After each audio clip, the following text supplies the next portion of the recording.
Olá, estamos de volta no nosso programa A Caminho da Luz, sempre trazendo um tema interessante, atual, à discussão de todos nós. E justamente hoje, encerrando esse programa, nós estamos com a doutora Luciane Tagawa, ela que é advogada, sócia da Santos Pires Sociedade de Advogados e que está nos trazendo aqui informações importantes sobre a questão da nova lei do divórcio. E doutora, como é que fica a circunstância, né, da pensão alimentícia? Como é que deve ser paga? Eu sei que é um assunto aí espinhoso, né? A pensão alimentícia, nós temos duas pensões. As pessoas às vezes confundem, né, quando se divorciam, porque tem a pensão dos filhos e existe uma possibilidade de uma pensão a ser paga para um dos cônjuges, né? Então, essa questão da pensão a ser paga a um dos cônjuges tem que ser analisado vários critérios para saber se o cônjuge ele tem direito ou não a essa pensão. Então, o casal onde ambos trabalham, ambos têm a sua renda, e ambos conseguem seguir aí a sua vida, não há necessidade de um pedir pensão para o outro. Porque mesmo nesses casos, mesmo que peça, o juiz provavelmente ele vai negar. Agora, há casos onde um dos cônjuges pode não estar trabalhando, né? Poderia estar cuidando do lar, dos filhos, enfim, cuidando dessa outra parte, né? Que todos nós conhecemos bem, que também dá muito trabalho. E aí a pessoa precisa se recolocar no mercado de trabalho, ela precisa passar a ter uma renda para poder suprir as despesas que vão ficar por conta dela num divórcio. Então, nesses casos, o juiz determina, sim, o pagamento de um valor a título de pensão alimentícia por um período determinado, até que a pessoa consiga se recolocar, se refazer e ter condições de arcar com essas despesas. Esse período vai depender de vários fatores e isso tudo vai ser analisado, né, pelo Poder Judiciário para saber até valores e o período que isso vai ser pago. No caso do casal optar por fazer isso via cartório e ser consensual, o casal ele já vai com o valor definido de pensão, se vai ser por período indeterminado ou por um período determinado que já vai constar na escritura. E se não pagar, acontece a mesma coisa. Ele vai ser executado, né, pelo não pagamento dessa pensão e ele pode até vir a ser preso também. Então, a E, partir do momento que determinou ali que vai pagar a pensão para o ex-cônjuge, esse pagamento tem que ser cumprido. e esse pagamento vai até que a criança... Não, esse pagamento é para o cônjuge que eu estou Tá, falando. Essa é ok, uma tá. questão que até, por exemplo, acho que há muitos anos atrás, porque hoje toda a maioria das mulheres trabalham, mas a gente conhece casos, em especial quando a gente recebe na casa espírita e tal, mulheres que estão casadas há 30, 40 anos, não estudaram, estão, né, são mulheres que cuidaram dos filhos, da casa e tal. Pode ser, então, indeterminado, porque essa pessoa, para Pode. encontrar um outro caminho de remuneração, já é um caso mais delicado, não é Aí vai assim? ser por caso, vai determinado o valor de pensão sem prazo e que, se o outro cônjuge que está pagando percebeu que houve uma mudança na situação daquela pessoa, ou que ela de repente encontrou um outro companheiro, é. né? Ou que ela conseguiu, né, arrumar alguma colocação, está bem, ele pode pedir em juízo para cessar o pagamento dessa pensão e provando que ela não tem mais a necessidade de receber esses valores. E no caso dos filhos, doutora? Os filhos, em tese, eles vão receber a pensão até 18 anos ou até 23 a 24 anos se eles estiverem fazendo faculdade. A pensão dos filhos, ela tem um teto aí de 30%, né, 33% do valor dos rendimentos do cônjuge que não tem a guarda do filho, e o valor ele vai ser determinado pelas despesas do menor. Então, se coloca aí no papel todas as despesas que se tem com o menor, divide-se essas despesas entre o pai e a mãe, e aí o pai, né, que geralmente a guarda fica com a mãe, a gente partindo dessa premissa, o pai vai efetuar o pagamento de um percentual que equivala àquele valor. Se aquele valor for um valor alto, o pai vai pagar o teto, que é 33% do valor da pensão. Mas isso a ser determinado sempre pelo juiz. Mas isso, assim, se ele tem 2 filhos, 3 filhos, Está de acordo também, a mesma coisa. O percentual é É o mesmo. 33%, independente Máximo, da quantidade de filhos, o percentual máximo. Ah, tá. Os juízes costumam deixar esse percentual entre 15% a 25%, até depende sim da quantidade de filhos. Mas há julgados onde a pessoa tem um filho só e paga 33%, porque os custos, né, de escola, de alimentação, de vestuário daquela criança já ultrapassa o valor dos 33%. No caso de um filho que tenha alguma excepcionalidade, então, aquele filho, ele é um deficiente, né, físico ou intelectual, ele, por lei, tem direito já a uma aposentadoria do governo. Essa é a pessoa. Então, aí tem que avaliar, porque essa pessoa, enquanto ela é menor, ela tem uma pessoa que detém o pátrio poder, que tem a guarda.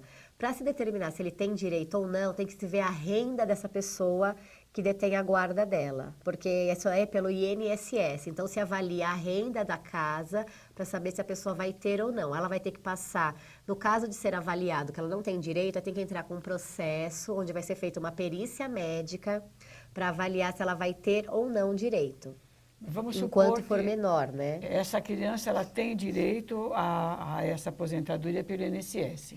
Se separaram, mas aí o pai, ele conseguiu um emprego melhor. Essa mãe pode receber a pensão desse pai e continuar recebendo a do INSS? Pode, porque uma pensão não vai influenciar na outra. É lógico que a pensão do pai pode ser menor, se ficar comprovado que os gastos da criança já são supridos por essa outra pensão que ele recebe. Certo. Uma outra dúvida, doutora. Vamos dizer que, vamos dizer, o pai, o homem, né, ele paga lá por mês, ele tem um convênio médico, né? Aí na hora que separa, normalmente as crianças continuam com o convênio médico e a mulher É excluída. é excluída. Há, no momento da separação, alguma forma que isso seja colocado, que ela continue a ter esse benefício ou não? Não, porque a partir do momento que é decretado o divórcio e esse documento é apresentado na empresa, a empresa entende que ela não é mais dependente do marido. Então, ela não continua com esse convênio médico.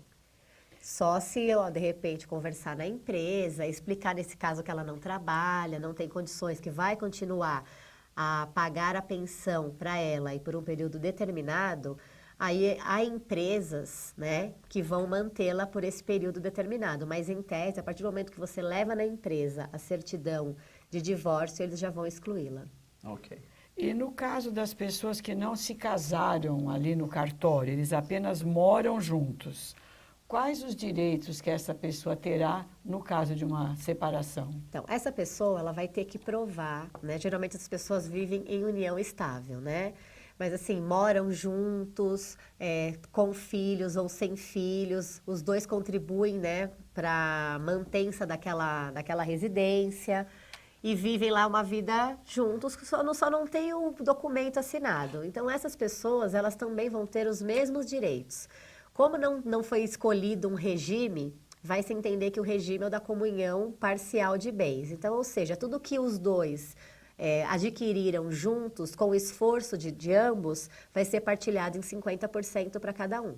Mesmo que não faça 5 anos que eles moram juntos? Não existe essa questão do Porque prazo. todo mundo fala, todo né, que é mundo só de fala. 5 anos. Tem tempo. Não existe tempo. E também há até casos onde eles não morem na mesma casa, né?